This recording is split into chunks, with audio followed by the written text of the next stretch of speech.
الحمد للہ رب العالمین ثم الصلاة والسلام علی خاتم النبیین وعلی آلہ وصحبہ اجمعین وبعد اعوذ باللہ من الشیطان الرجیم بسم اللہ الرحمن الرحیم یا بنی آدم اما یأتینکم رسل منکم یقصون علیکم آیاتی وینذرونکم لقاء یومکم ھذا وقال النبی صلی اللہ علیہ وسلم الدین النصیحہ۔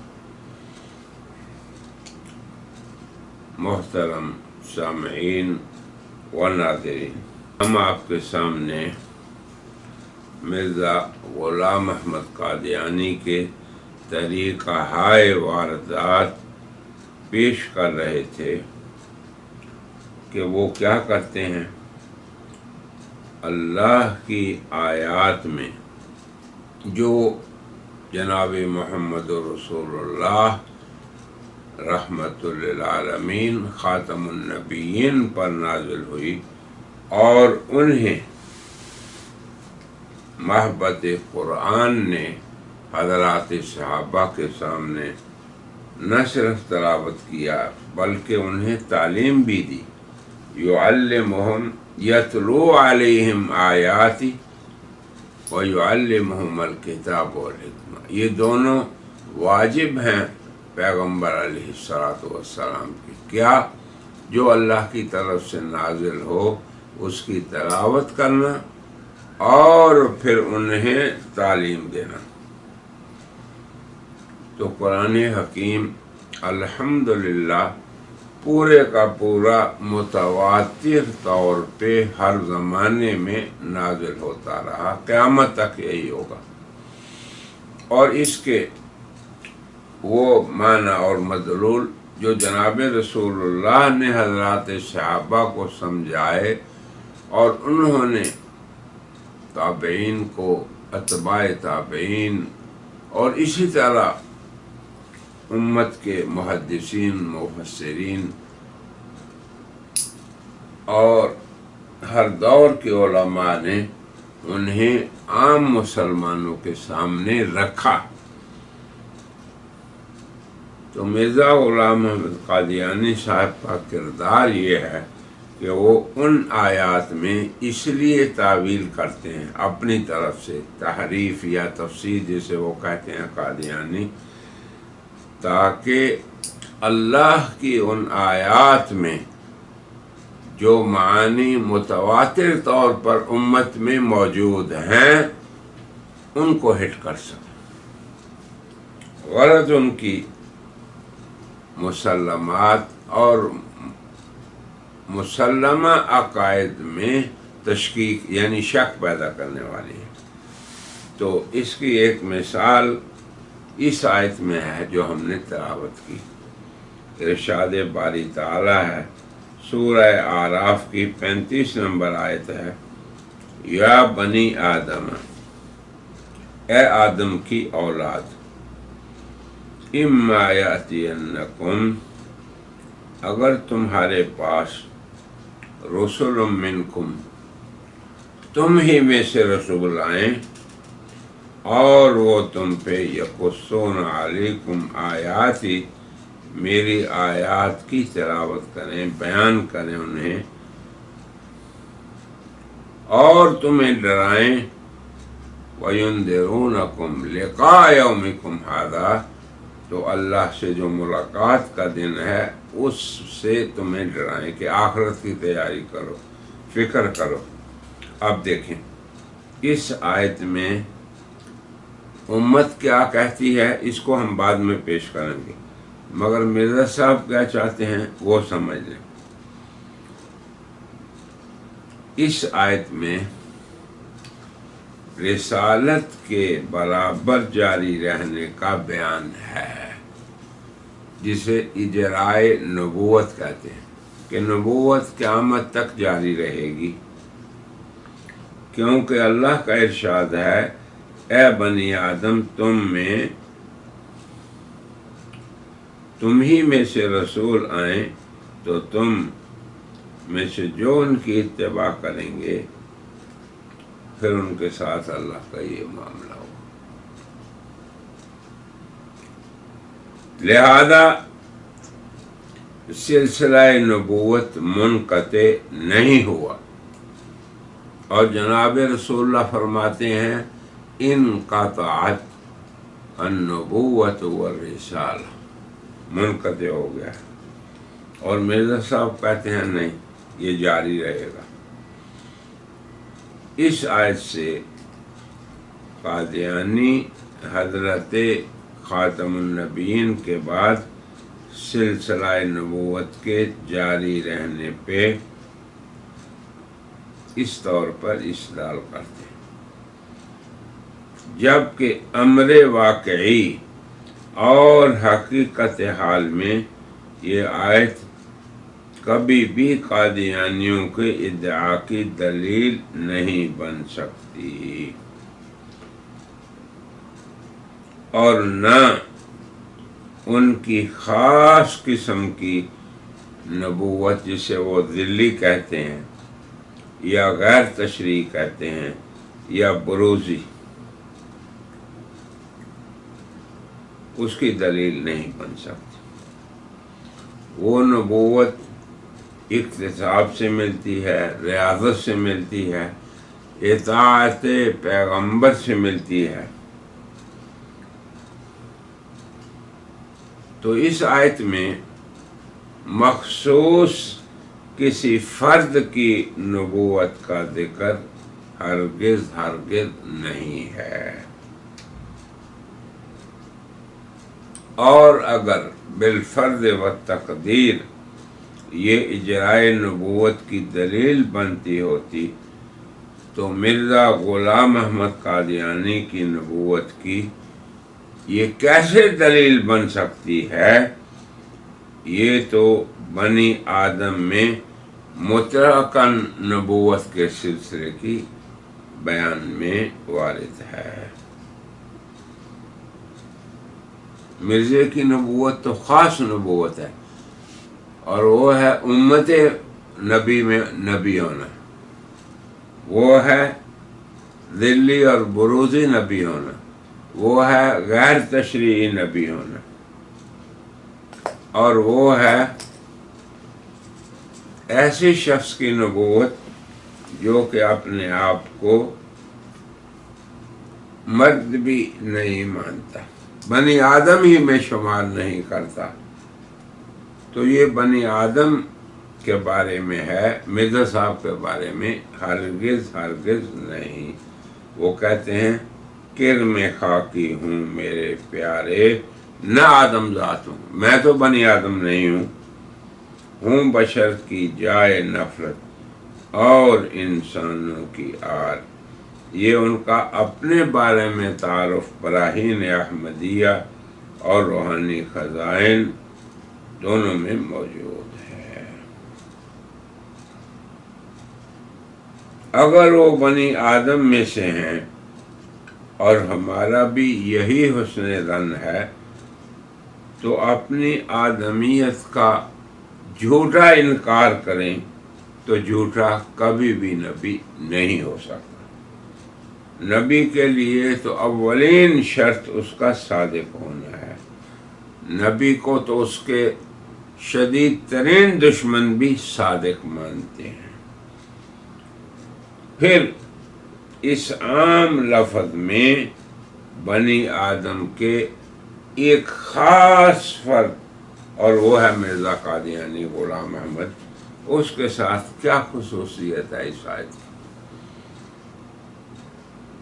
اس آیت کی تفسیر کے بارے میں ہم یہ کہتے ہیں کہ اس آیت یا بنی آدم اما یاتینکم رسل، اس کا سیاق و سباق دیکھو.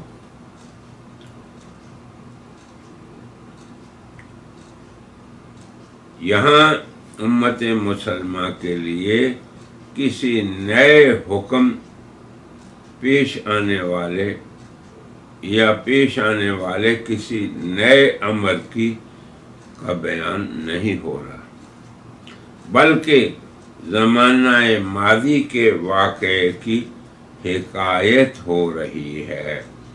اس صورت میں حضرت آدم اور حضرت ابراہیم علیہ السلام کی پیدائش کا ذکر ہے۔ اس سے پہلے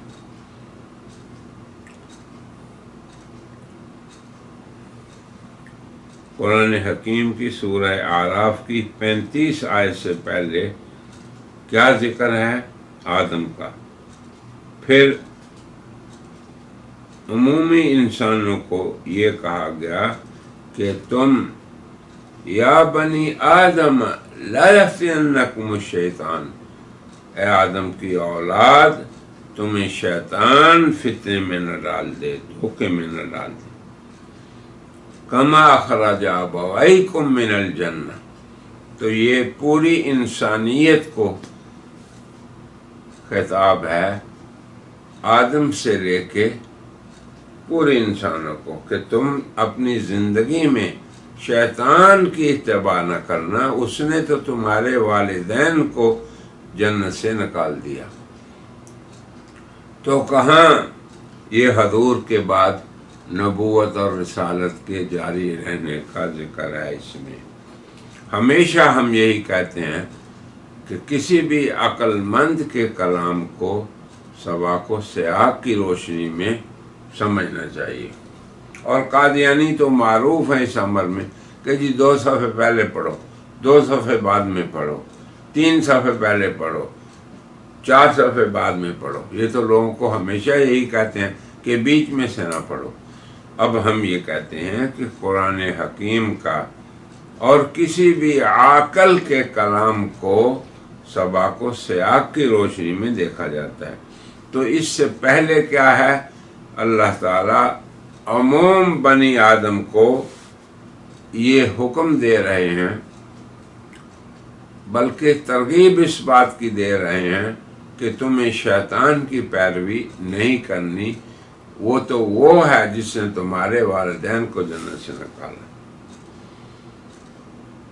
پھر آگے اللہ فرماتے ہیں یا بنی آدم قد انزلنا علیکم لباسا یواری سوآتکم وریشا، یہ بھی بنی آدم کو خطاب ہے۔ پھر اللہ تعالیٰ کا یہ خطاب ہے یا بنی آدم خذوا زینتکم عند کل مسجد، کہ ہر نماز کے وقت تم اپنے آپ کو صاف ستھرا لباس پہناؤ۔ پھر آگے یہ آیت ہے اے بنی آدم، جب میری طرف سے رسول آئیں، تو یہ حکایت ہو رہی ہے اس دنیا میں انسانیت کے ساتھ اللہ نے جو کیا اس کی قرآن پاک میں، کہ یہ اللہ نے اے مسلمانوں ہدایات دی تھی تمہارے سے پہلے انبیاء کو اور ان کی امتوں کو۔ کہاں اس سے استدلال کرنا؟ ان تمام معاملات پر عمومی اولاد بنی آدم کو خطاب کیا گیا ہے، اور اس کتاب کو قرآن نے نقل کیا کہ ماضی میں ایسے ہوا۔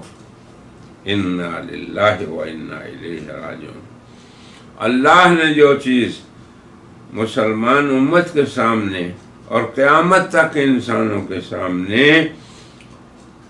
آغاز انبیاء سے لے کے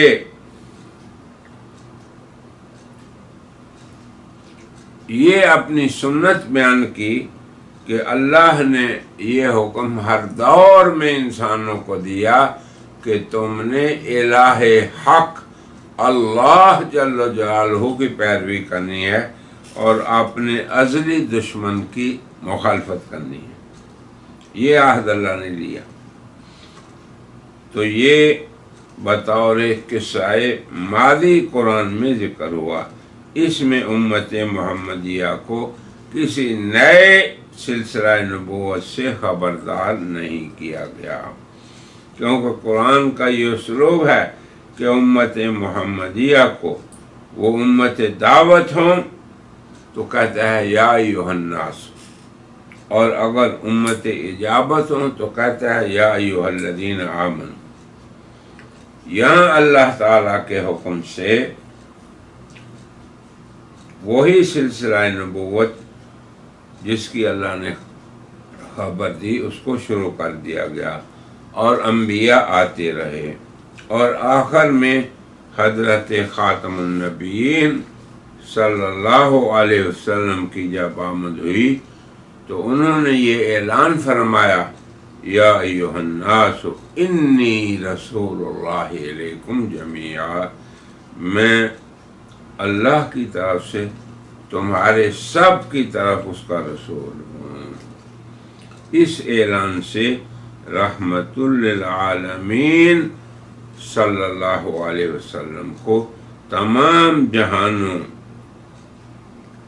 تمام زمانوں اور تمام انسانوں کا نبی قرار دے کر ان کی خاتمیت کا اعلان فرما دیا گیا، اور انہوں نے اپنے خود خاتم النبیین ہونے کا معنی ان الفاظ میں فرمایا انا خاتم النبیین لا نبی بعدی، تو سلسلہ نبوت ہمیشہ ہمیشہ کے لیے منقطع ہو گیا۔ لہذا اس آیت سے نہ تو دوبارہ اجرائے نبوت پر استدلال کیا جا سکتا ہے، اور نہ ہی کسی شخص کی خاص ذلی، بروزی، تشریح، غیر تشریح نبوت پہ استدلال درست ہے۔ رہا مرزا صاحب کی خصوصی نبوت تو وہ اس آیت سے قیامت تک کوئی شخص بھی ثابت نہیں کر سکتا۔ اس آیت کا یہی مفہوم ہے، اور اسے ہی تمام مسلم مفسرین نے بیان کیا ہے۔ اب یہ ایک آیت کی مثال ہم نے دے دی، اور مرزے کی کارروائی کو آپ لوگوں کے سامنے پیش کر دیا۔ عموماً اور خصوصاً ہمارے اس خطاب سے کے مخاطب ہمارے وہ لوگ ہیں جو کسی وجہ سے قادیانیت کے پھندے میں پھنس چکے، تو انشاءاللہ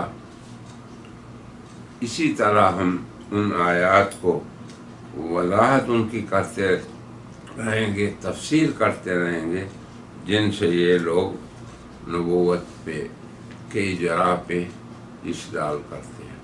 اور غرض ہماری صرف وہی ہے جو نبی کریم صلی اللہ علیہ وسلم نے فرمایا کہ دین خیر خواہی ہے، الدین النصیحہ، اور کچھ غرض نہیں ہماری۔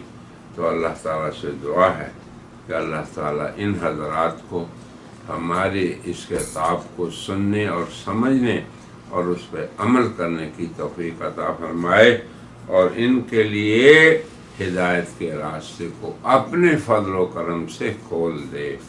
آمین ثم آمین، وآخر دعوانا ان الحمد للہ رب العالمین۔